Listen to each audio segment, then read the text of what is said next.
Assalamualaikum warahmatullahi wabarakatuh. Selamat malam teman-teman. Jumpa lagi dengan saya Dwi Santoso dalam live sharing menulis. Seperti biasa teman-teman ya, kalau teman-teman ada yang tanyakan mengenai tulis menulis apapun, teman-teman bisa tanyakan ya di awal live saya ini. Nanti akan saya coba jawab. Setelah saya jawab, kemudian teman-teman mungkin puas dengan jawaban saya, baru kita masuk ke materi pembahasan malam ini gitu. Tapi kalau memang belum ada ya saya lanjutkan ya teman-teman ya, karena mulainya sudah agak lambat ya, sekitar berapa jam dari rencana. Jadi mungkin saya akan langsung saja, tapi teman-teman jika ada yang ingin tanyakan mengenai dunia tulis menulis ya apapun, teman-teman langsung tanyakan aja ya, nanti saya akan jawab. Teman-teman mungkin sudah merasa puas dengan jawaban saya, baru saya lanjutkan lagi penjelasan saya malam ini gitu. Dan malam ini adalah malam live saya di minggu ketiga teman-teman ya, yang membahas mengenai serba-serbi novel ya. Jadi dari 2 minggu yang lalu kita sudah bahas banyak hal mengenai novel, terutama yang saya bahas satu persatu adalah unsur-unsur ataupun elemen dari novel ya, dari mulai dialog, kemudian narasi, kemudian juga ke alur cerita, kemudian kita bahas mengenai penokohan, kita bahas setting latar belakang dari sebuah novel. Itu sudah kita bahas semua tuntas ya, sehingga teman-teman mungkin lebih paham mengenai unsur-unsur ataupun elemen-elemen dalam sebuah novel, dan ya diharapkan teman-teman bisa menulis novel dengan baik ya, karena teman-teman paham bagaimana unsur-unsur novel yang ada, kemudian bagaimana menggunakan unsur-unsur tersebut dalam novel teman-teman gitu. Nah, untuk malam ini kita lanjutkan lagi ya teman-teman ya, kita membahas unsur lain dalam sebuah novel, unsur yang kalau saya bilang kemarin setting ataupun latar belakang novel itu adalah unsur yang ada tapi terasa tiada gitu, karena ya memang perannya sebetulnya besar, hanya tidak terlihat secara langsung dalam bentuk tulisan, dalam bentuk kata-kata di sebuah novel ya. Nah, untuk malam ini kita akan juga bahas elemen dari sebuah novel yang lagi-lagi itu ada tapi terasa tiada gitu. Dalam arti sebetulnya unsur ini sangat cukup mendominasi, bahkan sangat isinya sangat kontribusinya dalam sebuah novel sangat besar, tapi memang bisa dibilang ini ya teman-teman, teman-teman mungkin banyak tidak menyadari adanya unsur ataupun elemen novel ini gitu. Nah, yang akan saya bahas mengenai malam ini adalah unsur tema ya teman-teman ya, unsur tema dari sebuah novel, di mana ya teman-teman tahu ya, sebuah novel itu pasti ada visi misi dari penulis ya. Jadi setiap penulis pasti punya visi misi ketika dia akan menulis sebuah novel gitu ya, bukan hanya dalam politik, bukan hanya dalam pencalonan untuk jabatan tertentu di politik ataupun untuk jabatan di legislatif ya, yang ada visi dan misi. Tapi seorang penulis itu pasti ketika dia menulis sebuah novel, dia pasti ada visi dan misi gitu, dan visi dan misi itulah yang kemudian akan dia coba terapkan dimasukkan ke dalam novelnya, sehingga nantinya akan menggerakkan jalan cerita dari novel tersebut gitu. Nah, di dalam ini penulis itu tentu tidak dalam, kalau beda dengan kalau politikus ya. Kalau politikus kan visi dan misi itu seringkali diteriakkan secara terang-terangan ya, visi saya 1, 2, 3, 4, 5, 6 gitu kan. Kemudian saya berjanji untuk ini, saya berjanji untuk itu gitu ya, walaupun pada kenyataannya mungkin janji tidak janji gitu kan kalau sudah terpilih gitu. Tapi yang dalam penulis tidak seperti itu teman-teman. Penulis itu ketika dia memasukkan visi misi dari novelnya, dia akan menyampaikannya dengan halus gitu. Tidak ada kata-kata bahkan yang sama sekali tidak ada kata-kata yang menggambarkan visi misi dia dalam novelnya, walaupun isi novel tersebut sebetulnya dikendalikan, diatur, ataupun alur ceritanya diarahkan oleh visi dan misi tadi gitu. Jadi sebagai contoh ya teman-teman ya, ini novel saya kalau teman-teman lihat ada di ini ya, di etalase 1, etalase 2 sampai etalase 7 itu novel-novel saya semua. Itu adalah novel-novel yang sebetulnya bertema hijrah teman-teman. Jadi saya dalam bentuk banyak cerita saya menerapkan banyak cerita hijrah ya. Misalnya Ferni istri Salihah gitu kan, jadi bercerita mengenai sepasang suami istri, Andini dan Adrian gitu. Mereka sebelumnya berpacaran, mereka satu kantor ya di divisi marketing.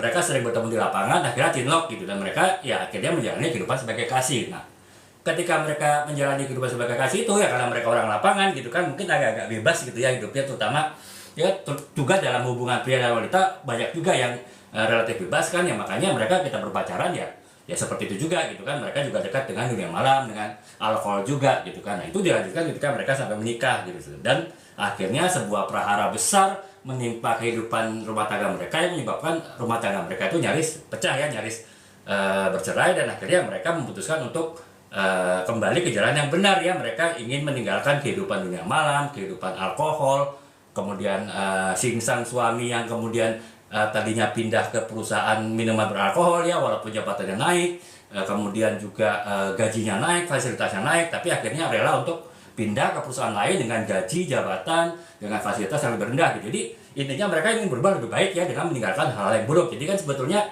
tema dari novel Istri Salia ini ya tema mengenai hijrah ya. Hijrah itu dalam artian umum ya, jadi tidak harus terkait dengan agama, tapi secara umum itu juga hijrah itu adalah bergerak dari sesuatu yang buruk menjadi sesuatu yang baik. Nah, ini di novel saya ini Istri Salia teman-teman ya, di 370 halaman sama sekali tidak ada kata hijrah satu kata pun di dalam novel ini gitu.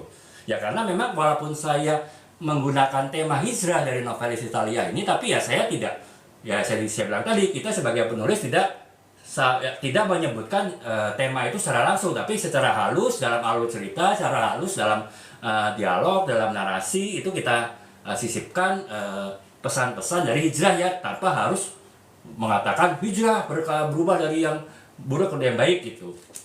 Bisa seperti itu juga ya teman-teman ya. Atau misalnya inilah teman-temannya, hijrah citaku berawal dari pesantren. Ini kan intinya adalah seorang ini ya, seorang anak yang tadinya dia ingin sekolah favorit, sekolah negeri favorit di kotanya, tapi ya karena ya ada kehidupan di rumah keluarganya yang mengalami perubahan, kemudian kesadaran di orang tuanya, kemudian menular ke kesadaran anak-anaknya, akhirnya mereka melihat bahwa yang dikejar itu di dunia bukan semata-mata hanya dunia saja ya, bukan hanya status dunia, bukan saja ya kebahagiaan dunia, tapi juga kita harus memperhatikan juga status nanti di akhirat gitu kan. Kemudian bagaimana kedudukan kita nanti di akhirat gitu. Nah, itulah kemudian yaitu si anak tadi, si Salim di dalam novel Citaku Berawal dari Pesantren ya, dia akhirnya memutuskan untuk ya udah saya tidak walaupun dia anak pintar ya, dia selalu ranking 1 di sekolahnya juga sekolah yang bagus ya di SD-nya, tapi akhirnya dia memutuskan untuk tidak masuk sekolah negeri favorit di kotanya gitu ya. Nah, dia memutuskan untuk masuk sebuah pesantren. Jadi kan sebetulnya tetap perubahannya teman-teman ya, walaupun saya tidak mengatakan sekolah negeri itu tidak kurang baik dibanding pesantren, tidak, masing-masing itu punya sisi positifnya gitu. Hanya kalau dari sisi pesantren kan mungkin lebih kepada ke pendidikan agamanya gitu kan. Nah, itulah ya konteks hijrah dari si Salim ini, kenapa dia akhirnya memutuskan untuk masuk pesantren. Nah, jadi tapi di dalam novel yang 270 halaman ini juga tidak ada kata-kata hijrah satu kata pun ya teman-teman ya.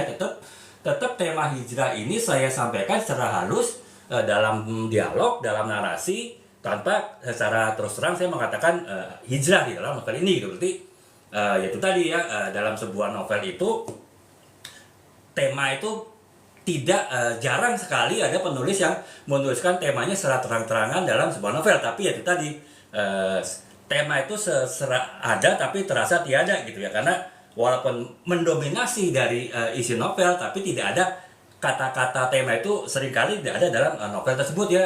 Dari sekian puluh ribu kata, sekian ratus ribu kata yang ada dalam novel itu bisa dibilang tidak pernah ditulis oleh penulis tema inti dari novelnya tadi gitu. Jadi itu ya teman-teman ya, sebagai gambaran bahwa tema itu adalah sebuah komponen ataupun elemen penting dari sebuah novel, tapi memang karena disamarkan oleh penulisnya ya terasa tidak ada dalam sebuah novel, tapi sebetulnya itu sangat mendominasi ataupun menginspirasi penulisnya dalam menulis novel tersebut gitu ya. Jadi kurang lebih itu ya teman-teman, sekedar pengantar saja dulu ya untuk mengenai tema dari sebuah novel gitu. Nah, sekarang kita bicara mengenai definisi dari tema sebuah novel itu sebetulnya apa sih gitu. Jadi dalam sebuah novel itu tema itu adalah inti ataupun ide sentral yang menjadi dasar dari penulis dalam menulis novel gitu ya. Jadi ya saya bilang tadi kan, karena novel itu adalah inti ataupun tema dasar, tema itu adalah inti ataupun juga ide dasar dari sebuah novel gitu kan. Nah, makanya itu tadi pasti novel tadi itu akan digerakkan oleh sebuah tema ya, oleh sebuah ide gitu. Tidak ada sebuah novel yang bergerak tanpa tema ataupun ide gitu. Walaupun saya bilang tadi tema itu seringkali tidak disampaikan secara eksplisit, secara terus terang oleh penulisnya dalam sebuah novel, tapi disampaikan secara halus ya, secara tanda petik terselubung, tersamar, tetap itu menginspirasi penulis dalam menulis novelnya tadi gitu. Jadi itu ya teman-teman, seperti saya bilang tadi. Nah, sekarang saya sudah bilang teman-teman, definisi tema itu adalah memang ide utama ataupun konsep utama ya teman-teman. Jadi ya saya bilang tadi, novel Citaku Berawal Pesantren walaupun di novel anak, tapi adalah novel hijrah gitu kan. Kemudian novel isi salihah, novel mengenai kehidupan keluarga, ya pasti novel romansa, novel romantis dewasa, ya ini juga bertema hijrah juga. Novel ini teman-teman ya, novel setengah abad, memang tetap ini dia cerita romansa ya, cerita romantis dewasa, walaupun mungkin tidak seromantis yang isi salihah, karena di sini lebih kepada selain masalah romantisme, tapi novel apa namanya setengah abad ini juga masalah filosofis hidup ya, gimana manusia itu hidup itu di bagaimana harus seimbang gitu. Bagaimana di dalam tokoh ini seorang pradana yang sangat sukses 40 tahun menjadi direktur, kemudian dia menikah dengan cinta pertamanya dengan Maudi, dan Maudi itu punya perusahaan konsultan arsitek yang sangat terkenal yang besar gitu kan, dan mereka punya putra-putri yang sehat, cerdas,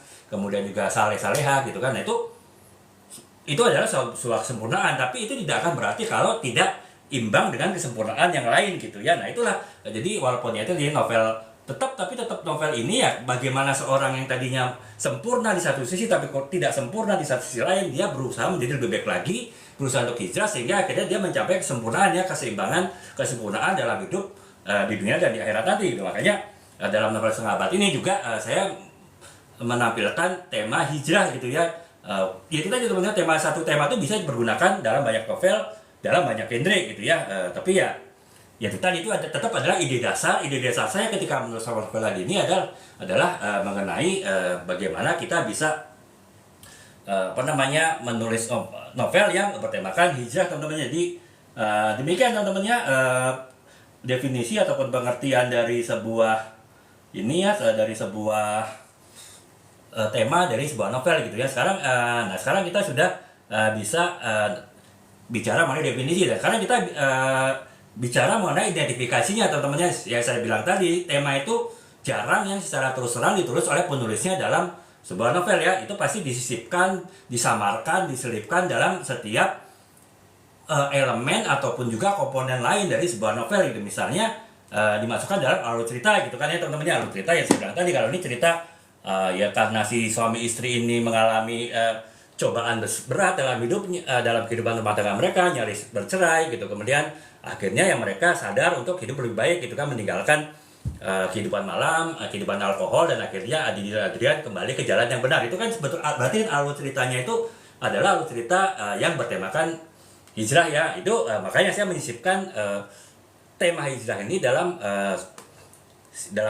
alur cerita novel ini. Jadi bisa disisipkan dalam plot, juga bisa dalam penokohannya juga bisa ya teman-temannya ya. Di sini kan ya tadi yang saya bilang ya, si Adrian adalah orang yang ya itu ya, karakternya orang yang suka dugem gitu kan, ya suka hangout ya, istilahnya mereka yang penting dunia itu happy gitu ya. Dunia hidup sekali ya, kita sering dengar kan katakan dunia hidup sekali maka nikmatilah gitu. Mereka ya mempunyai karakter, mempunyai sifat penokohan yang seperti itu gitu. Nah, tapi akhirnya mereka merubah karakter tersebut ya. Artinya mereka bilang ya, mereka berkata bahwa ya di dunia ini memang itu perjalanan, tapi bukan akhir dari perjalanan, akan ada perjalanan yang lain. Makanya ya yang disiapkan bukan hanya perjalanan saat ini, tapi justru nanti perjalanan selanjutnya gitu kan di dalam kehidupan. Nah, itu berarti kan alur dengan adanya perubahan pandangan dari si Adi dan Adrian ini, berarti saya memasukkan tema hijrah ini dalam penokohan ataupun dalam pemikiran, dalam perasaan dari si Adi dan Adrian ya, dari tokoh utama novel ini gitu. Jadi itu teman-temannya sebuah tema juga bisa disisipkan dalam penokohan ataupun karakter dari sebuah novel gitu. Nah, juga bisa disisipkan dalam setting tempat ya teman-temannya, atau ya saya bilang kan, saya di live yang kemarin saya membahas mengenai setting ya. Jadi setting ataupun latar belakang novel itu kan ada 3 ya kalau teman-teman ingat. Yang pertama adalah setting waktu, kemudian yang kedua setting tempat, yang ketiga adalah setting suasana atau keadaan gitu ya. Nah, kalau misalnya contohnya kita menyisipkan tema sebuah novel dalam sebuah setting. Jadi misalnya saya ingin saya misalnya membuat novel mengenai perjuangan ya. Kita nih mumpung mau masuk Agustus kan, proklamasi kan, kita mungkin teman-teman ingin buat novel yang bertemakan perjuangan pahlawan kita gitu kan, tahun 45 dulu. Nah, untuk tema itu bisa dimasukkan ke dalam situasi ya teman-teman, latar belakang dari novel itu. Teman-teman membuat novel berlatar belakangkan tahun 45 gitu, kehidupan ketika kita sedang berperang melawan Belanda gitu kan, melawan sekutu. Nah, itu berarti kan saya menyisipkan tema perjuangan dari novel ini dalam latar belakang novel tadi ya, latar belakang waktu tahun 45, kemudian latar belakang suasana perang kemerdekaan gitu kan. Yang itu adalah tema dari novel itu yang saya sisipkan dalam setting dari novel tadi gitu teman-teman. Dan juga bisa tema itu disisipkan dalam sebuah novel itu dalam lewat simbolisme ya teman-teman ya. Jadi misalnya kita ingin bercerita mengenai kesedihan gitu ya, kesedihan suatu, ya katakanlah suatu masyarakat gitu, kesedihan mereka mungkin ditinggalkan oleh tokoh besar mereka gitu kan ya. Mungkin kita bisa menggambarkan itu dalam simbolisme. Kita tidak dalam bentuk kata-kata, oh masyarakat itu sangat sedih sekali, mereka menangis karena pimpinan negara mereka, pimpinan wilayah mereka yang mereka cintai meninggal gitu kan. Mereka tidak mengatakan dalam kata itu si penulis, tapi menyisipkannya dalam suasana, selalu menceritakan oh masyarakat di tempat itu sedang mengalami situasi yang mendung, situasi yang dingin, situasi yang menggigil ya, karena mereka mengalami suatu peristiwa yang besar. Itu kan berarti walaupun menggambar, walaupun temanya adalah kesedihan, tanpa si penulis itu memasukkan oh masyarakat itu sedih gitu, tapi cukup menyatakan itu tadi ya, simbolisme masyarakat itu seperti suasana alam yang sedang badai, sedang dingin, sedang sangat menggigil, membuat menggigil. Itu kan berarti kan suatu kesedihan ya, yang disimbolismekan dari suatu kesedihan dalam suatu masyarakat gitu. Jadi bisa seperti itu ya teman-teman. Simbolisme juga bisa disisipkan untuk tanda petik si penulis tadi itu menitipkan temanya dalam bentuk simbolisme tadi gitu. Juga dalam bisa dialog ya teman-teman, jelas ya, dialog itu kan ya kita ya, kalau tema-tema hijrah di novel saya ini ya, novel Isi Salihah, novel setengah abad, ya tentu saya dalam dialog-dialog tokohnya ya, terutama tokoh-tokoh utama ya, pasti ada lah ya kata-kata dialog-dialog itu menunjukkan kepada berubah arah yang lebih baik lagi lah. Walaupun saya bilang tadi tidak ada satu kata pun hijrah di novel 310 halaman ini gitu, di novel Isi Salihah, tapi ya tetap saja dalam bentuk dialog antara tokoh-tokohnya, terutama tokoh utama ya Andini dan Adrian itu ya, pasti ada kata-kata mereka ingin merubah keadaan menjadi lebih baik, mereka ingin berubah menjadi lebih baik, mereka ingin meninggalkan hal buruk, kehidupan malam, kehidupan alkohol, dan kembali ke kehidupan yang benar. Itu kan pasti ada ya dialog-dialog seperti itu ya. Itu kan berarti kan saya menyisipkan tema-tema itu dalam dialog gitu ya. Jadi itu ya teman-temannya, karena tema jarang disampaikan secara eksplisit dalam sebuah novel, pasti ya itu tadi, tema itu pasti disisipkan oleh penulisnya dalam setiap komponen ataupun dalam setiap elemen dari novel ya, seperti yang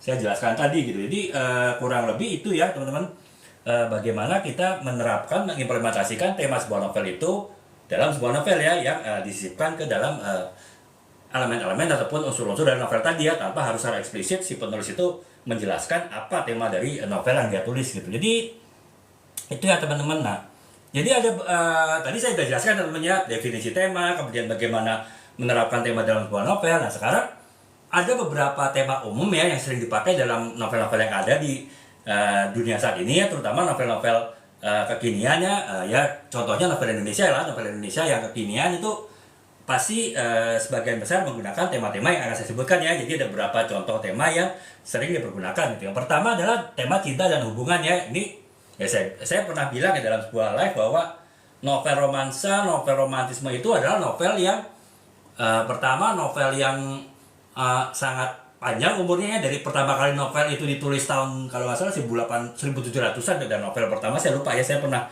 di live yang kapan itu saya jelaskan sejarah novel. Itu novel pertama itu tahun 1700-an, itu adalah novel percintaan gitu. Sampai dengan sekarang abad milenial ya, bahkan lebih dari milenial ya, tahun 2020-an ini ya, tetap novel cinta ya tetap ada gitu kan. Bahkan ya tidak hanya eksis dari awal novel itu berada, tapi juga secara secara populasi itu jumlah novel percintaan, romansa, romantisme itu paling banyak ya, dan pembacanya juga paling banyak gitu. Jadi itu ya teman-temannya, tema cinta dan hubungan itu adalah tema yang sering dipergunakan ya dalam sebuah novel gitu. Nah, kemudian yang selanjutnya teman-temannya, beberapa tema lain yang sering dipergunakan dalam sebuah novel itu, maaf teman-temannya, ada ini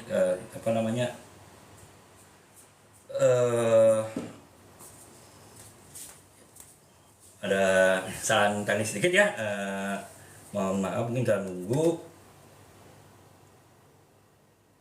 Jadi itu tadi ya teman-temannya, tema yang pertama adalah tema percintaan dan hubungan, itu tema yang sering dipergunakan dari sebuah apa namanya novel ya, novel yang sering dipakai gitu. Nah, sekarang kita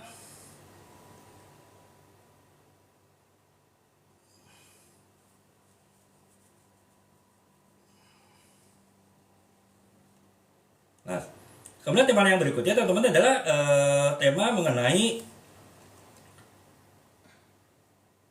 perjuangan hidup ya teman-teman. Jadi tema perjuangan hidup itu juga ini ya teman-teman ya, itu ada sering ya kita novel-novel itu yang berita mengenai perjuangan hidup ya, walaupun bisa jadi novel perjuangan hidup itu dikombinasikan dengan novel percintaan bisa jadi ya, tapi tetap dominasi dari novel perjuangan hidup itu ya apa namanya bisa ada dalam sebuah novel ya. Jadi ya misalnya kita bisa inilah novel Laskar Pelangi ya teman-teman, kalau teman-teman itu sebetulnya saya bisa katakan itu juga novel perjuangan hidup ya, dalam artian ya dia kan perjuangan bagaimana si Ikal ya, tokoh utama dari novel tadi, kemudian juga tokoh-tokoh lainnya tuh mereka berjuang ya dengan kehidupan sekolah yang ya sangat sangat apa namanya memprihatinkan di pedesaan, kemudian juga gurunya hanya satu, kepala sekolahnya satu, tapi akhirnya mereka berusaha untuk mewujudkan cita-cita mereka ya, bahkan ya si Ikal akhirnya bisa bersekolah di Prancis gitu kan. Nah itu berarti kan bahwa apa namanya tema perjuangan dan ketahanan hidup itu bisa dipergunakan dalam sebuah novel ya, dan itu memang sering banyak dipakai dalam sebuah novel gitu. Kemudian yang ketiga adalah tema keadilan dan ketidakadilan dan temannya, itu banyak juga gitu. Jadi novel-novel, terutama novel-novel yang bersifat kritis ya, apakah itu novel mungkin mengkritisi suatu pemerintahan tertentu, ataupun suatu keadaan tertentu, ataupun suatu tatanan sosial tertentu, atau bahkan mungkin tatanan dunia tertentu, itu kan bisa aja masuk ke dalam novel yang bertemakan keadilan dan ketidakadilan gitu. Kemudian juga bisa tema-tema novel perubahan sosial teman-temannya, perubahan sosial ataupun perubahan politik di dalam suatu masyarakat, suatu negara, itu kan bisa juga ya teman-teman ya, seperti ya kan ada juga kan novel-novel seperti misalnya novel apa namanya novel Laut Bercerita gitu ya dari Leila Escudori gitu kan, itu kan bercerita mengenai aktivis pada Orde Baru ya, aktivis mahasiswa pada Orde Baru, itu kan berarti kan berlatar belakang kan perubahan sosial ya pada waktu menjelang reformasi dan pada saat reformasi gitu kan. Itu adalah tema perubahan sosial gitu. Kemudian yang selanjutnya tema eksistensialisme dan makna hidup gitu. Bisa juga teman-teman tema makna hidup, yaitu pencarian makna hidup seseorang gitu kan dalam kehidupannya, itu bisa juga menjadi suatu tema dalam novel ya. Seperti novel saya ini teman-teman ya, novel ini walaupun ya saya mendefinisikan novel setengah abad ini sebagai novel hijrah ya, tapi sebetulnya itu masuk ke dalam novel eksistensialisme dan juga makna hidup gitu ya, pencarian makna hidup seorang, di mana ya seorang Pradana dalam novel ini yang saya bilang tadi ya, seorang yang sangat sukses, keluarga yang sangat bahagia, kemudian ya inilah sempurna lah ya bagi dalam pandangan manusia, tapi ternyata dia ada merasa yang kurang gitu, tetap dia merasa ada yang tidak sempurna gitu. Dan akhirnya dia sadar bahwa tidak sempurna itu adalah karena dia lebih mementingkan kehidupan dunia ya. Jadi keberhasilan dunia itu dia rasakan akhirnya tidak berarti kalau dia tidak merasa mempunyai kesempurnaan lain ya. Kesempurnaan adalah hubungannya dengan sang pencipta gitu. Itu dan akhirnya Pradana sadar ya, dia berubah diri, hijrah untuk menjadi lebih baik lagi, walaupun kehidupannya saat ini sudah dianggap sukses oleh banyak orang. Jadi itu ya teman-temannya, tema mencari makna hidup itu juga bisa jadi sebuah tema novel gitu. Jadi itu ya teman-temannya, ada 4 tema utama yang sering dipakai dalam sebuah novel ya, dalam novel di novel kekinian, termasuk juga novel kekinian Indonesia ya. Jadi seperti yang pertama adalah tema cinta dan hubungan, kemudian yang kedua adalah tema keidentitas dan pertumbuhan pribadi gitu kan, kemudian yang ketiga adalah tema keadilan dan tidak keadilan, yang keempat adalah tema perjuangan dan ketahanan, dan yang kelima itu adalah tema perubahan sosial ya. Jadi itu ya teman-teman, kurang lebih tema-tema yang sering sekarang ditulis oleh penulis ya, termasuk penulis Gen Z saat ini ya, Gen Z, bahkan penulis sebelumnya Gen milenial, Gen X pun juga banyak mengeksplorasi tema-tema seperti ini gitu. Jadi itu teman-temannya. Nah sekarang sekarang tadi saya sudah jelaskan teman-teman beberapa tema utama yang sering dipakai dalam novel ya. Sekarang bagaimana penulis itu mengembangkan sebuah tema ya. Tadi kan sudah ditentukan apakah sebuah penulis itu menggunakan tema cinta, tema ketidakadilan, tema perjuangan hidup gitu kan, tema mencari makna hidup gitu, tema mencari identitas diri itu, bagaimana tema besar tadi itu bisa dikembangkan, diimplementasikan oleh seorang penulis dalam menulis novelnya ya. Sehingga ya akhirnya si penulis itu bisa menulis sebuah novel dengan memasukkan tema-tema atau visi misi yang saya sebutkan tadi ya, ketika dia menulis novel tadi gitu. Jadi itu, nah yang pertama adalah menentukan konflik utama ya teman-teman ya. Lagi-lagi saya selalu bilang teman-teman ya, dalam setiap live bahwa novel itu intinya adalah sebuah konflik ya. Jadi konflik dalam sebuah novel itu ibarat garam dalam sayur gitu ya. Jadi kalau dalam sebuah sayur tidak ada garam pasti hambar rasanya gitu kan. Tapi kalau garamnya berlebihan pun juga terlalu asin. Makanya garamnya itu harus dalam jumlah yang pas, tidak berlebih, sehingga menjadi gurih sayurnya. Sama dengan sebuah novel ya teman-teman. Sebuah novel itu kalau kita bisa menulis sebuah novel yang dengan konflik yang pas ya, novel kita kan menarik ya. Tapi kalau tanpa konflik ya novel kita kan menjadi hambar. Dan kalau konfliknya berlebihan ya novel kita menjadi tidak menarik untuk dibaca ya. Karena konflik itu walaupun bagiannya sangat penting dari sebuah novel, tentu yang dicari oleh pembaca itu bukan hanya konflik ya. Konflik itu hanya pengantar dari jalan cerita yang akan menarik pembaca untuk membaca novel kita gitu. Jadi ini ya teman-temannya. Jadi menentukan konflik utama yaitu tentu yang nanti akan membuat kita bisa menerapkan tema dalam novel kita ya. Misalnya novel ini ya teman-teman, saya bilang tadi ya, novel Isi Saliha ini kan intinya adalah bagaimana dua orang ya, suami istri, sepasang suami istri, Andini dan Adrian, mereka akhirnya mengalami konflik yang besar ya, karena ya mereka sudah menikah tapi tetap dekat dengan dunia malam, dengan alkohol ya, akhirnya menyebabkan segala macam kehidupan yang buruk di keluarga mereka gitu kan. Nah konfliknya tuh ya, saya menentukan bahwa dalam tema yang menjadi konflik dari novel ini dengan tema hijrah ini ya, di pertentangan konflik mengenai kehidupan malam yang mendominasi ataupun selalu membayangi kehidupan Andini dan Adrian ya. Itulah yang menjadi tema konflik utama dari novel ini. Itu saya tentukan di awal ya teman-teman, sehingga akhirnya saya lebih mudah untuk memasukkan tema hijrah tadi ya. Ketika saya bilang tadi konfliknya udah memuncak, mereka nyaris berpisah, nyaris bercerai, tapi akhirnya mereka bisa menyelesaikan masalah itu. Akhirnya mereka bisa menjadi lebih baik lagi ya, dengan mereka mencari resolusi konflik ataupun penyelesaian konflik yang baik gitu. Jadi itu ya teman-teman ya. Yang pertama, untuk mengembangkan tema kita harus tentukan dulu konflik utama apa yang akan kita tulis dalam novel kita gitu. Kemudian yang kedua adalah kita harus bangun karakter ataupun pentokohan yang kompleks ya teman-teman dalam novel kita tadi ya. Dalam novel saya ini, Si Saliha kan karakternya adalah ya si Andini dan Adrian ya. Andini adalah seorang yang lemah lembut ya, dia seorang wanita ya asal dari Sunda gitu, sementara suaminya Adrian dari Sumatera ya, dari Sumatera Utara, mungkin ya keras orangnya gitu, kemudian istilahnya agak sedikit tidak bisa dibantah gitu kan, kemudian juga dia kuat dengan pendiriannya, dengan prinsipnya, bicaranya pun juga sangat keras gitu kan. Nah, itu pasti kan akhirnya menimbulkan konflik ya, perbedaan antara itu tadi ya, suami yang orang Sumatera dengan istri orang Sunda. Mereka tentu kan akhirnya banyak konflik karena ya banyak perbedaan budaya gitu kan, banyak perbedaan cara hidup gitu. Nah itu akhirnya ya saya bisa memasukkan tema hijrah itu ya, karena ya saya bisa membuat konflik yang diciptakan ataupun dibentuk oleh adanya penokohan yang itu tadi ya, dengan sifat-sifat yang berbeda. Jadi itu ya teman-teman, membangun karakter yang kompleks itu juga bisa memudahkan kita memasukkan tema-tema dalam suatu novel ya, tema-tema yang kita tulis dalam sebuah novel gitu. Nah, kemudian kita juga bisa menggunakan simbol dan motif ya teman-teman ya,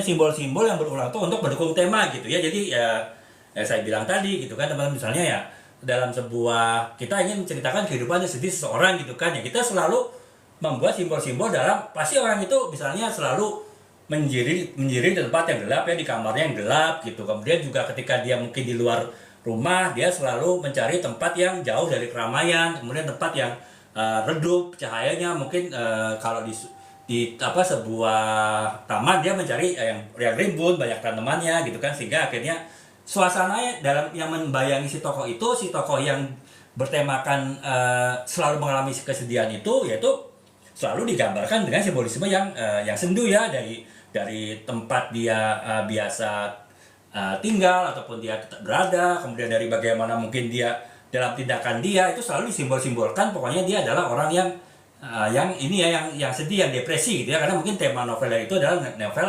bagaimana seorang yang depresi, seorang yang frustrasi, dia akhirnya bisa bangkit untuk berjuang hidup kembali, untuk membagikan kembali semangatnya gitu kan. Nah itu tema itu bisa disebutkan dalam bentuk itu tadi ya, dengan simbolisme misalnya kalau untuk kesedihan dengan suasana yang suram. Nah, nanti ketika dia sudah tekad sudah kuat, dia sudah bangkit kembali, mungkin akhirnya dia banyak berinteraksi di tempat yang terang ya, di tempat yang cerah cuacanya gitu. Jadi simbolisme itu juga bisa membantu kita mengembangkan tema ya teman-teman. Jadi itu. Nah kemudian yang selanjutnya adalah kita juga bisa menggabungkan beberapa plot teman-teman. Jadi kalau saya pernah jelaskan di beberapa novel yang lalu mengenai plot ataupun alur cerita gitu kan, dalam sebuah novel itu pasti ada alur cerita utama ya, plot utama, kemudian ada beberapa alur cerita tambahan gitu kan, ada beberapa plot tambahan gitu, tergantung si penulisnya mau menulis seperti apa gitu. Nah ketika kita ingin yang seperti bilang tadi ya, saya bicara misalnya di novel ini sebetulnya Cintaku Berawal Pesantren itu adalah novel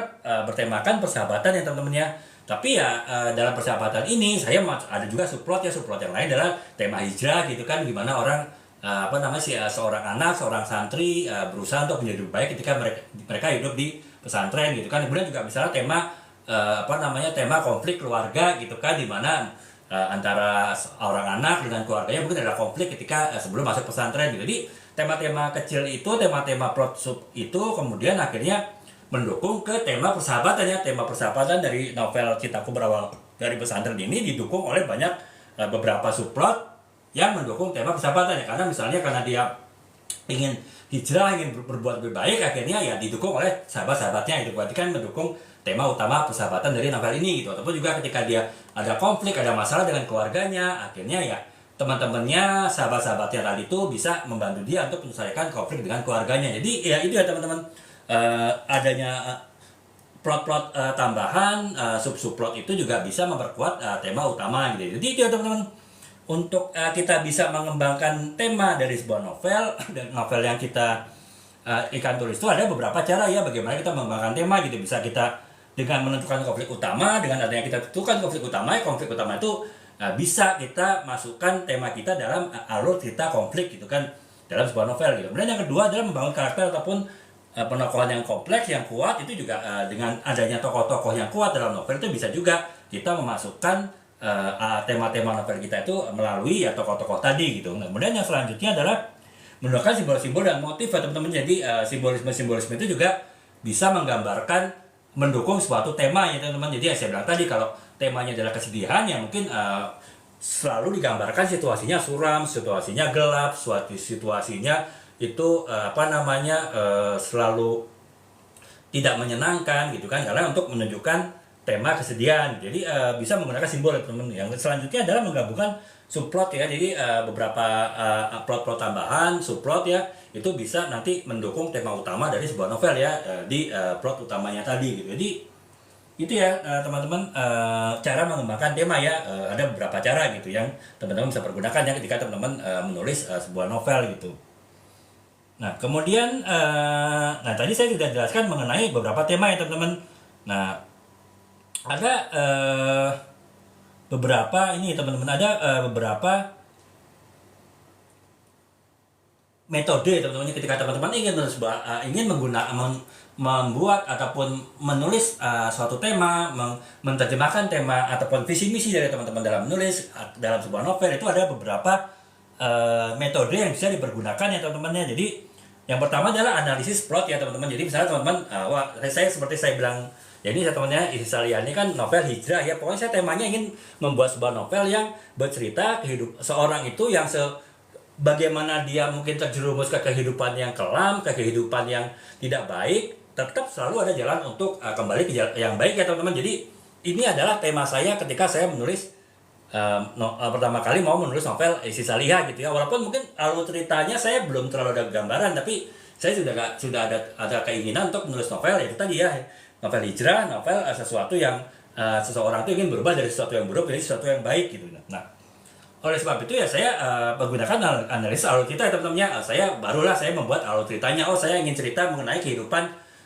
seorang sepasang kekasih gitu kan, yang satu kantor gitu. Mereka sering bertemu jadi cilok gitu kan. Kemudian ya karena saya ingin menampilkan hijrah, berarti saya ingin bagaimana si tokoh ini mereka hidup dalam kehidupan yang kelam ya, kehidupan yang kurang baik gitu. Akhirnya saya gambarkan mereka orang yang suka dugem ya, suka kehidupan malam ya, karena mungkin ya sebagai orang lapangan mungkin ya stresnya banyak ya, stressingnya banyak, kesempatan di luar juga banyak. Akhirnya ya mereka ya itu tadi ya, dekat dengan dunia malam, mungkin dekat dengan alkohol gitu. Nah akhirnya mereka menikah, dan tentu dengan kehidupan yang suram seperti itu ya, itu sangat potensial untuk konflik ya. Konflik itu gampang terjadi dalam kehidupan keluarga mereka. Jadi ya teman-teman ya, ketika saya membuat tema apa, kemudian saya baru ketika saya membuat saya menentukan alur cerita saya, baru saya nih kira-kira tema ini bisa dimasukkan di mana, tema ini bisa dimasukkan di mana gitu. Jadi itu ya teman-teman, cara menggunakan analisis plot ya, analisis alur cerita ketika kita ingin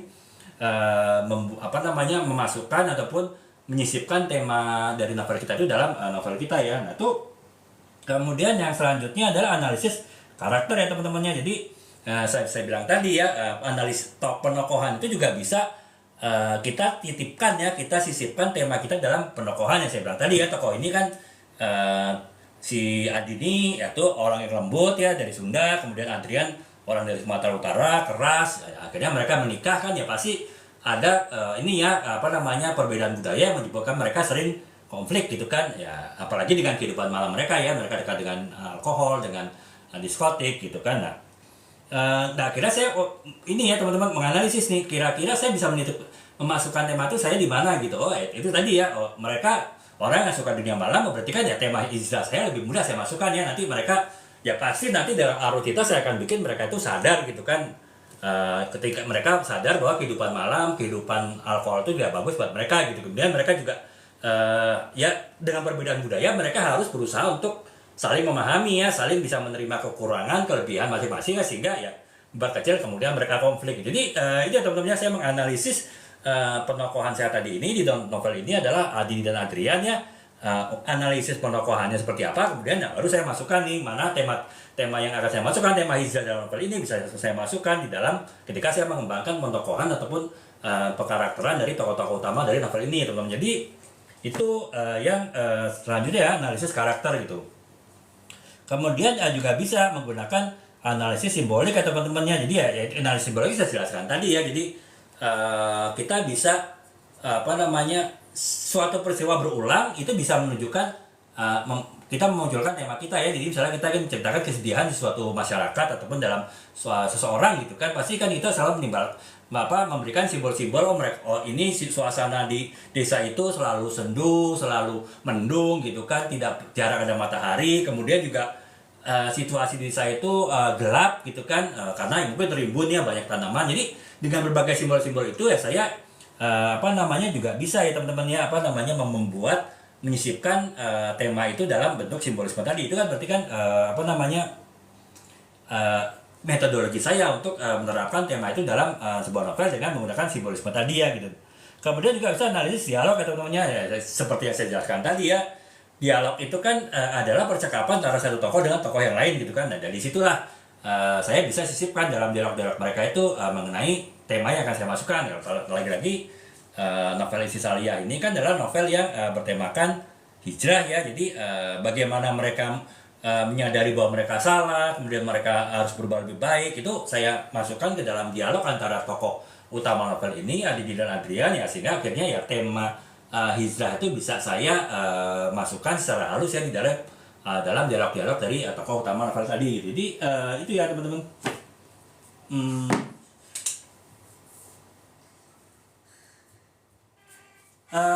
Kak Nisetik, buku-buku yang ringan saya ini ya teman-temannya kalau yang Kak Nisetik masukkan dari ini ya novel, mungkin novel-novel ini kayak di novel-novel novel-novel mengenai persahabatan itu adalah novel yang ringan Kak ya. Kalau kakak langsung masuk misalnya ke tema novel percintaan sekalipun gitu, ada juga novel percintaan yang ringan, tapi ada novel percintaan yang berat ya teman-teman, seperti ya novel Isi Salia ini ataupun novel Setengah Abad ini ya bukan novel berat sih, tapi mungkin kalau orang yang tidak suka baca ya, membaca novel ya novel hijrah 370 halaman mungkin terasa berat ya. Kalau saya sarankan sih kakak mungkin bisa mulai dengan membaca novel-novel persahabatan gitu. bukan novel-novel yang ya kisah cinta tuh kan bisa ya, kalau kisah cinta remaja kayak Dilan itu mungkin bisa ya, artinya kan itu kan pasti kisah cinta yang ringan lah ya, masih tahap-tahap berpacaran kan masih tahap yang ringan. Tapi kalau kisah-kisah cinta sudah masuk ke tahap menikah itu kan pasti lebih kompleks Kak ya. Jadi pasti Kakak sebaiknya sih jangan baca buku seperti itu gitu. Kak, saran saya kalau Kakak baru mulai senang membaca buku yang ringan ya, Kakak bisa ini ya apa namanya, Kakak bisa baca novel persahabatan gitu ya. Mungkin yang gampang kalau Kakak mungkin pasti udah tahu ya, Laskar Pelangi ya, novel dari Andre Hirata, bahkan udah pernah difilmkan. Saya rasa Kakak paling tidak pernah nonton filmnya kan, walaupun belum pernah baca novelnya. Itu kan cerita ringan ya, walaupun tetap penuh makna gitu, tapi ya ringan ya, karena ceritanya mengalir aja, tidak ada masalah-masalah yang terlalu berat ya. Apalagi ini kan novel anak-anak ya, jadi ceritanya bukan novel anak sebetulnya, novel yang bisa dibaca semua umur, bisa dibaca dewasa, tapi bercerita mengenai kehidupan anak-anak, jadi relatif ringan gitu. Atau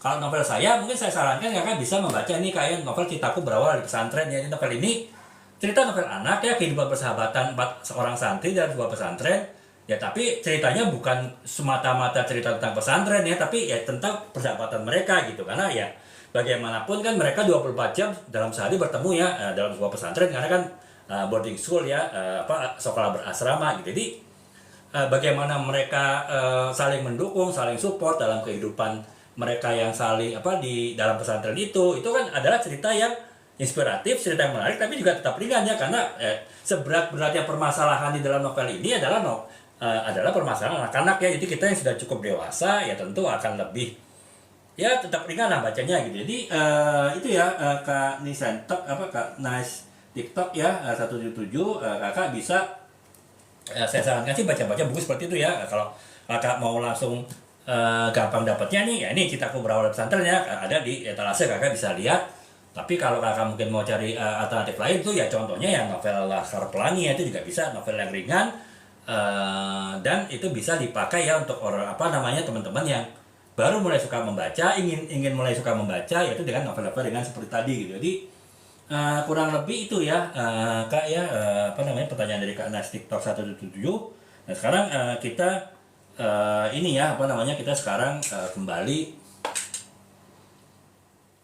kita sekarang tadi ini temennya analisis ataupun metode dalam kita memasukkan tema itu dalam sebuah novel gitu ya. Sekarang yang berikutnya analisis dialog ya. Jadi ya tadi teman-teman ya, kalau dalam novel ini Istri Salihah ya, saya dalam dialog-dialog antara si Adi dan Adrian ya, suami istri, yaitu mereka yang itu ya hidup dengan dunia kelam, dengan kehidupan malam, dengan alkohol. Mereka dalam bentuk dialog-dialog di novel ini akhirnya mereka sadar untuk berubah ya, mereka ingin hijrah gitu, mereka ingin berubah lebih baik. Jadi ya itu dari temannya. Jadi dengan saya menganalisis dialog-dialog yang ada dalam novel ini, bagaimana saya bisa menyisipkan tema-tema yang terutama tema hijrah ya dalam novel ini ya, dalam dialog-dialog dari novel tadi gitu. Jadi itu ya teman-temannya. Atau ya juga bisa pertanyaan kritis ya teman-teman. Jadi teman-teman mungkin ya kalau tadi teman-teman bertanya nih, novel ini adalah novel saya ingin memasukkan unsur hijrah, karena kan ya bagaimanapun orang itu bisa buruk apapun orang bisa berubah menjadi baik kan, kalau orang itu mau berubah gitu. Jadi itu pertanyaannya, bagaimana cara orang itu berubah. Nah itu makanya saya analisis pertanyaan kritis itu dalam novel ini ya, bagaimana dia berubah. Ya pasti ada kan ya.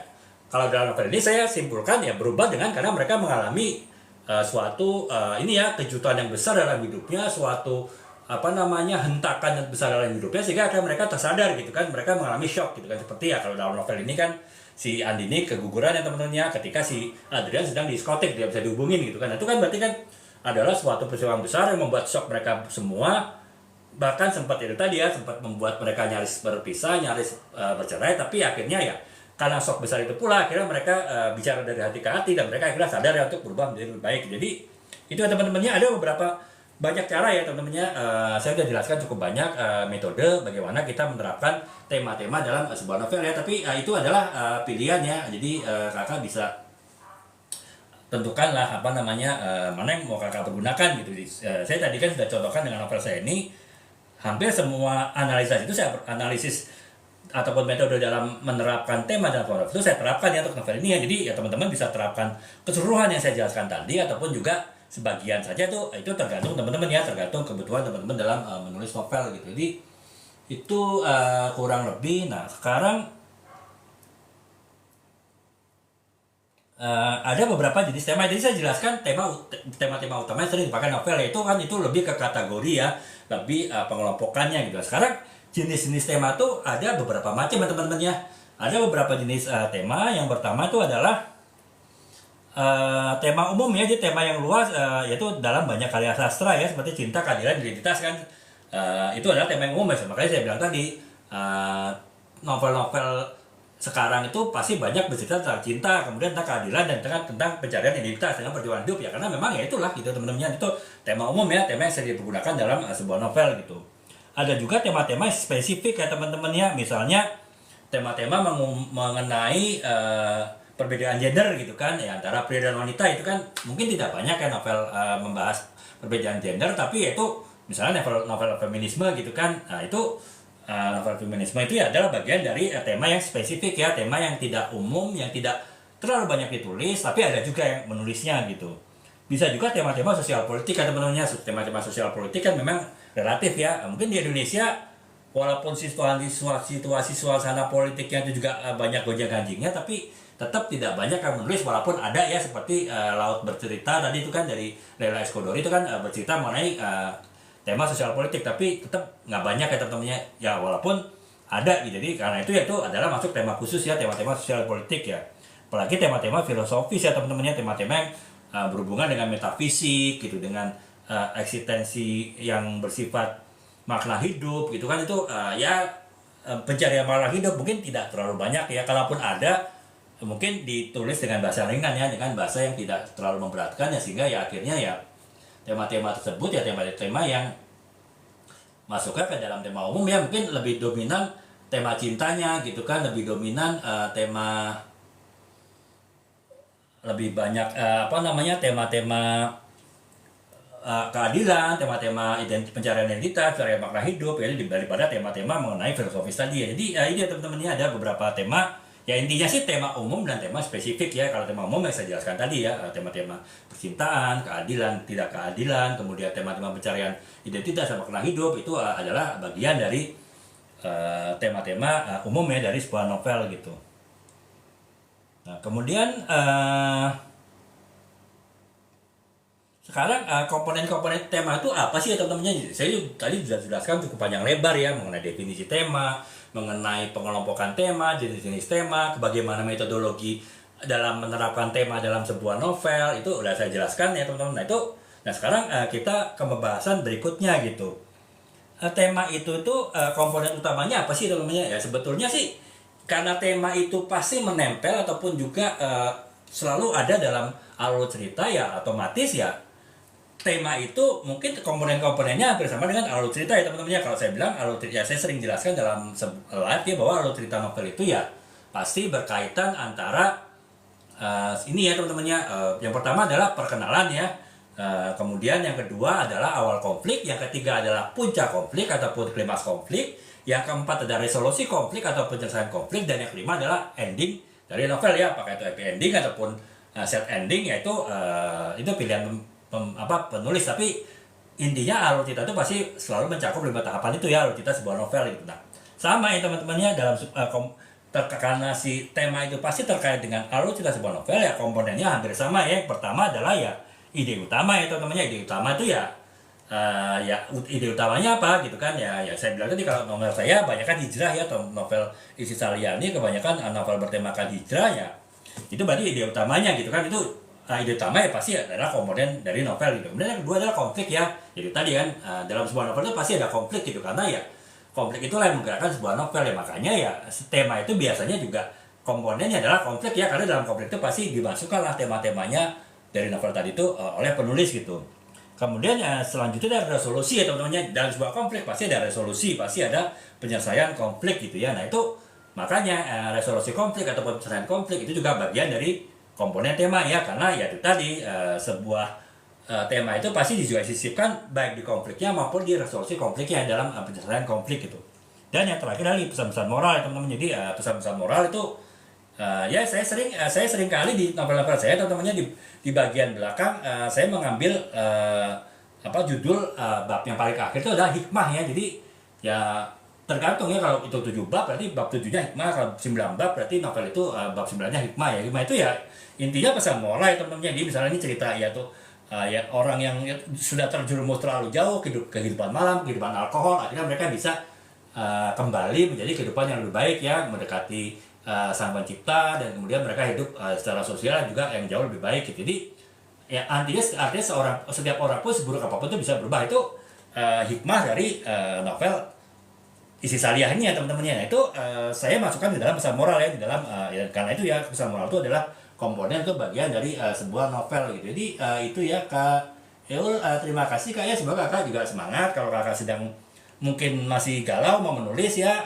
menulis novel ataupun menulis cerpen ya, Kakak lebih bisa semangat untuk menulis ya, karena banyak kegunaan dari menulis ya Kak ya. Jadi seperti dalam novel dalam beberapa live lalu saya jelaskan, antara lain fungsi utamanya adalah healing ya. Jadi kalaupun kita tidak bermaksud tulis untuk komersial ataupun tidak bermaksud tulis untuk terkenal, tapi dengan kita menulis ya kita bisa healing diri kita sendiri ya, dengan cara yang murah gitu. Tidak perlu harus ke spa, tidak perlu harus liburan keluar kota, keluar negeri, tapi dengan cukup Kakak rutin tiap hari menulis, itu Kakak akan menjadi tenang ya. Pasti saya yakin, saya jamin ya teman-temannya, kalau teman-teman rutin nulis pasti teman-teman akhirnya tenang ya, karena ya ada proses healing ya, proses penenangan diri ketika teman-teman menulis ya, apapun yang teman-teman nulis ya, terutama mungkin penulisan fiksi ya, bukan non fiksi gitu, buku-buku ilmiah. Tapi ya bisa jadi juga sih kalau teman-teman memang suka yang bersifat non fiksi ya, bisa jadi non fiksi pun juga bagian dari healing juga gitu. Jadi itu ya. Nah sekarang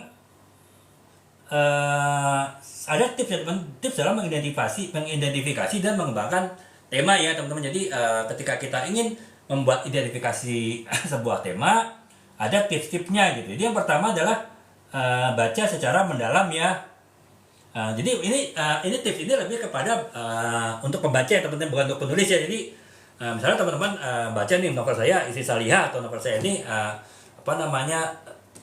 Setengah Abad ya, teman-teman ingin ini novel ini temanya apa sih gitu ya. Nah ada beberapa cara ya, beberapa tips agar teman-teman tahu, oh berarti misalnya si A itu sukanya menulis novel bertema apa gitu, kalau teman-teman suka baca novel A, atau si B itu suka menulis novel bertema apa, kalau teman-teman suka baca novel B gitu. Nanti itu ya teman-teman. Yang pertama adalah baca secara mendalam ya. Jadi teman-teman mungkin baca novel tidak hanya sekali, bisa beberapa kali kan, apalagi kalau teman-teman tertarik dengan novel tersebut. Itu dari situ teman-teman bisa menebak kayak kira-kira tema novel itu apa sih kalau setelah teman baca berkali-kali ya. Atau mungkin teman-teman perhatikan detail kecil ya dalam sebuah novel. Saya bilang tadi, seringkali tema sebuah novel itu disampaikan secara dalam bentuk simbolisme. Misalnya tema mengenai kesedihan ya, banyak novel itu banyak bercerita mengenai kesuraman ya, cuaca yang mendung, kemudian suasana yang tertutup, yang rimbun, yang banyak tertutup dari sinar matahari, kemudian suasana yang selalu galau gitu kan. Itu adalah simbolisme yang kalau berulang sangat banyak, itu teman-teman bisa nebak, oh berarti novel ini memang bertemakan kesedihan ya, novel yang bertemakan kegetiran hidup gitu. Jadi bisa seperti itu gitu. Nah kemudian teman-teman juga bisa diskusi dengan orang lain ya. Teman-teman ini baca novel saya nih, misalnya Isi Saliyah, dengan dengan sahabat teman-teman gitu, kemudian saling bercerita, nih kira-kira si tokoh Adrian ini membawakan tema apa sih dalam novel ini ya, saling berdiskusi ya. Itu bisa teman-teman bisa menebak, berarti temanya itu mungkin tema hijrah gitu kan. Jadi itu ya teman-teman. Jadi itu ada beberapa macam ya teman-teman. Jadi kalau teman-teman mungkin masih ingin, ini terutama teman-teman membaca yang ingin menebak, oh si Terelie itu sukanya tema apa sih, di Lestari sukanya tema apa sih gitu kan, atau Leila Escodori sukanya tema apa sih, teman-teman bisa ya mengidentifikasi, sehingga teman-teman oh ini berarti saya suka nih penulis ini, saya tidak suka penulis ini karena ya temanya tema yang sesuai ataupun tidak sesuai dengan saya gitu. Jadi itu ya teman-teman.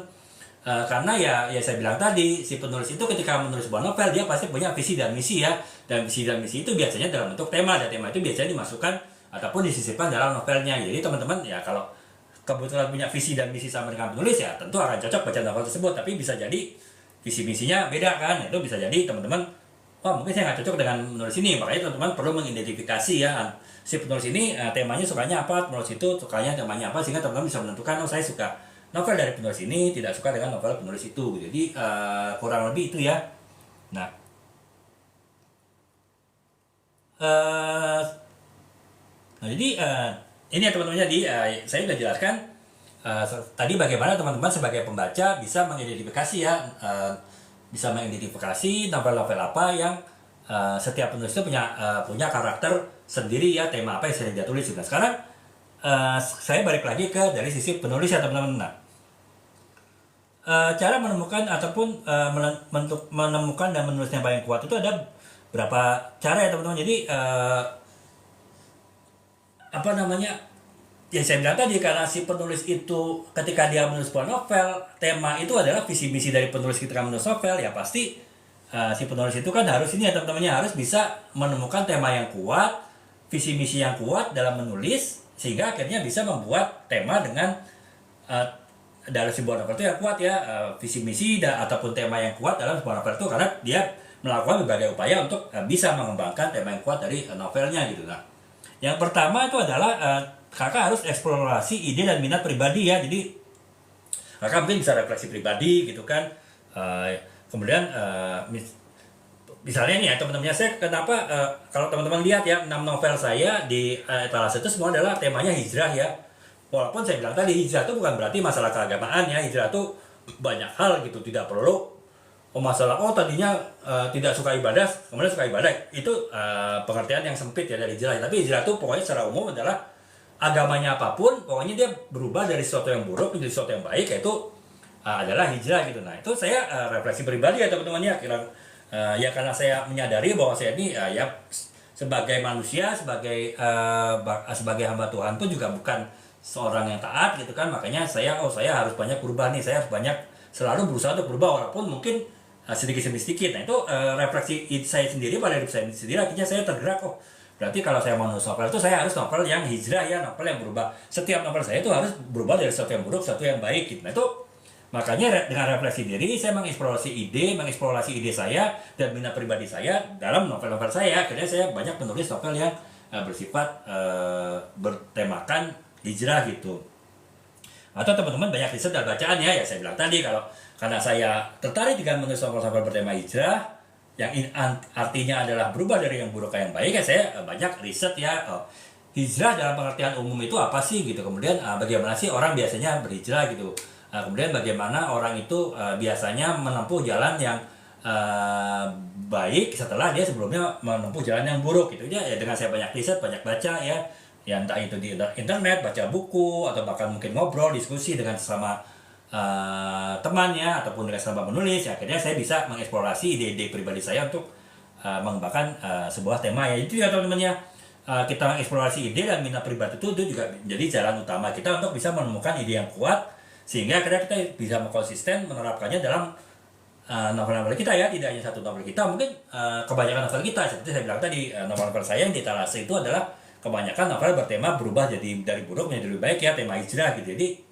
itu ya teman-teman ya, itu benar-benar saya mengolah tema novel-novel tadi itu dari eksplorasi diri saya sendiri gitu kan, ide-ide dasar dari diri saya sendiri gitu. Nah, kemudian yang selanjutnya ada pengembangan plot dan karakter ya teman-teman ya. Saya bilang tadi mungkin kita menulis novel itu bukan karena kita punya renungan pribadi gitu. Kita mungkin menulis novel itu sesuatu yang bukan dari renungan hidup kita, bukan sesuatu yang tumbuh dari diri kita, tapi mungkin kita melihat cerita orang lain. Misalnya cerita orang lain itu teman kita, sahabat kita, dia mengalami sesuatu yang kurang baik, dan itu menarik sebuah novel. Walaupun mungkin teman-teman tidak pernah mengalami kehidupan seperti itu, teman-teman mungkin tidak pernah melakukan perenungan seperti itu. Nah itu teman-teman bisa aja ya kita menulis novel itu di luar pemahaman kita, renungan diri kita gitu, dari pengalaman orang lain. Nah, oleh sebab itu ya ketika dalam situasi seperti itu teman-teman mungkin tidak punya perenungan diri dalam menulis suatu topik tema novel tertentu ya, teman-teman bisa melakukan pengembangan dari sisi alur ceritanya dan juga dari sisi penokohannya. Saya tadi sudah jelaskan gitu bagaimana alur cerita itu bisa kita sisip-sisipkan tema-tema kita, ataupun justru alur cerita itu bisa menggerakkan tema sebuah novel gitu. Demikian pula dengan pengembangan penokohan dari novel tadi. Nah itu kita bisa juga ya teman-teman ya, teman-teman melakukan pengembangan alur cerita dan karakter secara tepat sehingga bisa mendukung ataupun bisa mengembangkan tema yang sudah punya teman-teman akan tulis dalam sebuah novel ya. Walaupun tema tersebut bukan pengalaman pribadi teman-teman, tema tersebut bukan renungan hidup dari teman-teman sendiri gitu. Jadi itu. Nah, kemudian yang selanjutnya adalah teman-teman bisa menggunakan itu tadi ya, simbolisme itu dalam sebuah novel ya. Jadi saya bilang tadi, kalau teman-teman mungkin bingung ya untuk menggambarkan tema kesedihan, karena mungkin teman-teman misalnya orang yang tidak jarang sedih, bahkan tidak pernah mengalami kehidupan yang menyedihkan, tidak pernah mengalami kehidupan yang tragis dalam kehidupan, tapi teman-teman ingin menulis sebuah tema kehidupan yang tragis dari seorang tokoh dalam novel ya teman-teman. Ya mungkin teman-teman susah ya untuk menggambarkan dalam bahasa bagaimana kehidupan yang sangat tragis itu, bagaimana percakapan dalam seorang yang menghadapi hal yang tragis ya, karena teman-teman belum pernah mengalami hal tersebut gitu kan. Nah itu ya teman-teman bisa menggunakan simbol-simbol saja gitu kan. Jadi kesedihan itu selalu ditampilkan tanpa bentuk banyak kata. Jadi misalnya yang saya bilang tadi, suasana yang selalu mendung, kemudian mungkin cahaya lampu yang selalu redup, kemudian juga udara yang terasa dingin sehingga membuat orang itu merasa tidak bersemangat. Itu teman-teman bisa berulang kali menggunakan simbol-simbol seperti itu, sehingga teman-teman bisa mengembangkan alur cerita tema yang bercerita mengenai kegitiran hidup ya, kepedihan hidup seseorang tanpa harus banyak berkata, atau tanpa si tokoh tersebut terlalu banyak berkata-kata yang teman-teman tidak bisa buat kata-kata yang tepat mengenai orang yang sedang mengalami kehidupan hidup, kepedihan hidup ya. Karena memang teman-teman mungkin orang yang tidak pernah mengalami kepedihan hidup ya. Jadi itu ya teman-teman, simbolisme juga bisa dipergunakan ya. Dan kalau teman-teman mungkin belum pernah mengalami situasi dalam tokoh novel-novel yang teman tulis, tapi teman-teman tahu ya bagaimana kehidupan misalnya orang yang sedih itu seperti apa. Mungkin teman-teman pernah baca banyak novel mengenai kesedihan, sehingga teman-teman tahu tuh bagaimana menulis novel, menulis dialog ataupun menulis narasi novel yang bisa menggambarkan kesedihan seseorang dalam sebuah novel. Itu teman-teman bisa ya teman-teman menerapkannya dalam bentuk dialog-dialog dan dalam bentuk narasi novel, sehingga itu bisa menggambarkan tema dari yang teman-teman tulis tadi gitu. Jadi itu ya teman-teman, kurang lebih mengenai bagaimana kita bisa mengembangkan kemampuan kita dalam membuat tema yang kuat ya. Walaupun saya bilang tadi belum tentu kita pernah mengalami kejadian ataupun situasi seperti tokoh-tokoh yang kita tulis dalam novelnya, tapi kita tetap bisa ya dengan berbagai cara ya. Jadi intinya kita sebagai penulis tidak perlu harus pernah mengalami cerita dari tokoh yang kita tulis, tokoh novel yang kita tulis, tapi ya kita bisa mempelajari dari banyak sumber ya, dan kita bisa menerapkannya dalam berbagai macam cara sesuai dengan kepemahaman kita mengenai situasi dari novel yang kita tulis ya, walaupun kita belum pernah mengalami kondisi keadaan seperti itu gitu. Jadi itu ya kurang lebih teman-temannya bagaimana mengembangkan mengembangkan tema yang kuat ya dari sebuah novel yang teman-teman tulis gitu. Nah sekarang di bagian akhir ya teman-temannya, kita kan tadi saya panjang lebar ya menjelaskan mengenai tema, bagaimana termasuk juga bagaimana membuat tema yang kuat. Nah sekarang karena fokus dari pembahasan kita malam ini adalah bagaimana seorang penulis pemula dia bisa menemukan tema yang kuat dalam sebuah novel dan kemudian menerapkannya dalam novelnya, sehingga novel itu menjadi novel yang kuat, novel yang bisa menarik pembaca untuk membaca sampai akhir gitu. Ada beberapa cara ya teman-teman.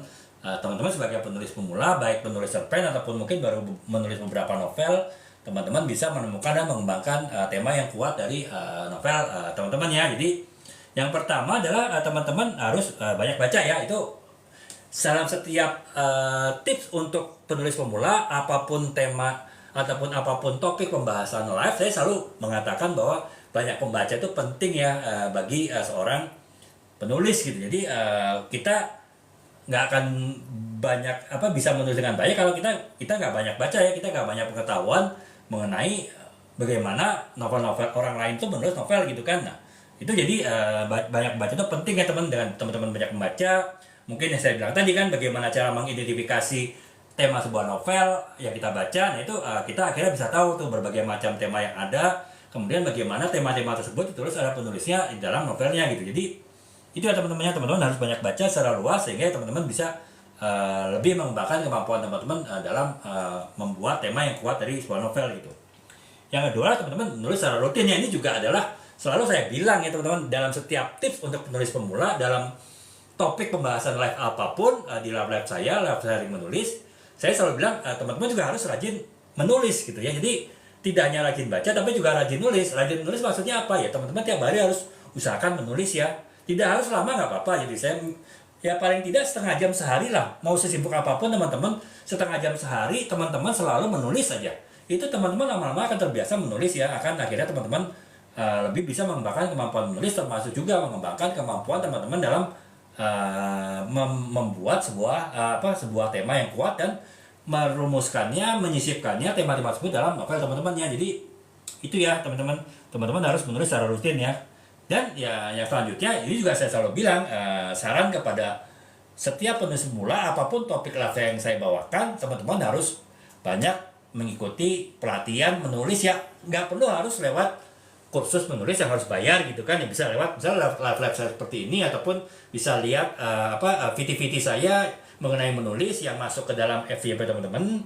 Itu teman-teman bisa juga belajar di situ ya. Makanya saya sarankan teman-teman yang tertarik menulis, baru belajar menulis, bisa follow akun saya, sehingga ya setiap VT-VT saya, video-video saya mengenai dunia terus menulis bisa masuk ke FYP teman-teman, sehingga teman-teman bisa belajar di sana gitu kan. Atau acara belajar lain, teman-teman ikut komunitas menulis ya. Komunitas menulis kan sekarang tidak perlu harus bertemu langsung ya, bisa online. Saya pun juga ikut komunitas menulis online ya, dari semenjak zaman COVID kemarin. Kita tidak pernah bertemu secara langsung gitu, apalagi kita semua dari seluruh Indonesia ya, komunitas menulis kita gitu. Jadi nggak mungkin bertemu secara langsung, tapi kita bertemu rutin ya.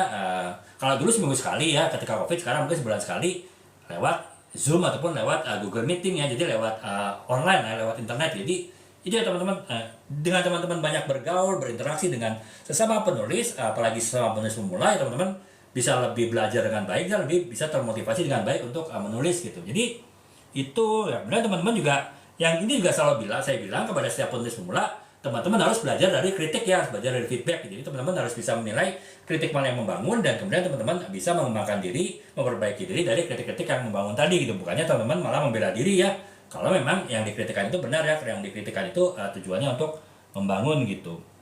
Kemudian teman-teman bisa berarti menulis pada fokus tema tertentu gitu kan. Jadi ya kalau saya terus terang teman-temannya, saya menulis novel itu 7 novel ini setelah saya sebelumnya menulis buku-buku marketing ya. Karena ya kenapa saya menulis buku marketing, buku bisnis ya, karena saya 20 tahun ya teman-teman di bidang marketing, bidang bisnis, dari posisi staff sampai senior manajemen ya, sehingga saya pasti sangat paham ya, insya Allah ya, sangat paham mengenai dunia tersebut, sehingga saya banyak menulis buku mengenai bisnis dan marketing. Nah sekarang saya baru menulis 7 buah novel ya. Nah sekarang saya fokus nih pada satu tema, adalah tema hijrah gitu, sehingga ya makin lama saya merasa kemampuan saya menulis novel itu makin menjadi baik ya, karena saya fokus pada tema tertentu. Jadi teman-teman mungkin akan bisa fokus ya, jangan gado-gado ya. Walaupun ya nggak ada salahnya teman-teman mau gado-gado aja ya, pasti effortnya akan jauh lebih besar ya.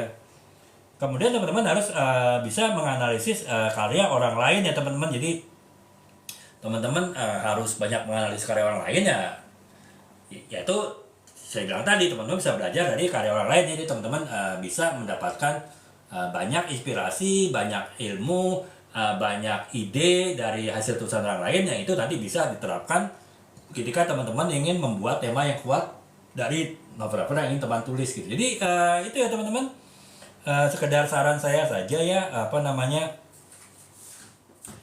dalam sebuah ini ya, dalam penulisan sebuah novel itu tema itu sangat penting, dan saya tadi sudah jelaskan yang cukup panjang lebar mengenai tema itu. Ya saya harapkan ya teman-teman bisa bisa mendapatkan manfaatnya, sehingga ya teman-teman ya, karena saya bilang tadi tema itu ada tapi tiada. Jadi teman-teman kalau tidak punya kemampuan membuat tema yang baik, walaupun tema tersebut tidak pernah secara eksplisit disampaikan dalam sebuah novel, ya akan membuat novel teman-teman menjadi lemah ya. Sebaliknya kalau teman-teman sudah bisa membuat tema yang kuat dalam novel yang teman-teman tulis, walaupun mungkin tema tersebut tidak secara terang-terangan, tidak secara jelas disampaikan dalam novel teman-teman, tapi ya tentu teman-teman nanti akan membuat sebuah novel dengan tema yang kuat, yang otomatis itu akan membuat novel teman-teman itu menjadi novel yang kuat ya, novel-novel yang menarik bagi pembaca, sehingga pembaca itu penasaran membaca novel teman-teman itu sampai akhir gitu. Jadi itu ya teman-teman, pesan saya terakhir saya untuk mengenai live kita malam ini. Tema itu adalah sesuatu yang ada tapi terasa tiada dalam sebuah novel. Tapi ya teman-teman harus punya kemampuan yang tinggi. Kenapa? Karena walaupun terasa tiada, dan karena ada ya novel itu, tema dari sebuah novel itulah yang membuat novel dari teman-teman itu novel yang kuat, novel yang menarik, novel yang ya kalau teman-teman punya tujuan komersial dan menulis novel, insya Allah bisa menjadi novel yang bestseller gitu. Jadi kurang lebih itu teman-temannya untuk pembahasan malam ini kita sudahi pembahasan mengenai membuat tema yang kuat dari sebuah novel. Dan untuk live berikutnya saya seperti janji saya, minggu ini saya tetap membahas hal-hal mengenai menulis novel. Ya saya akan bahas pembahasan novel yang lain. Kalau selama ini saya membahas mengenai elemen novel, mungkin karena sudah selesai ya pembahasan mengenai elemen novel, unsur-unsur novel, ya kita akan membahas pembahasan lainnya terkait novel untuk live club saya berikutnya di minggu ini gitu. Jadi demikian ya teman-teman, terima kasih atas perhatiannya, semoga bisa menginspirasi dan semoga bisa makin memotivasi teman-teman untuk menulis novel dengan lebih baik lagi gitu. Terima kasih, assalamualaikum warahmatullahi wabarakatuh. Selamat malam, salam.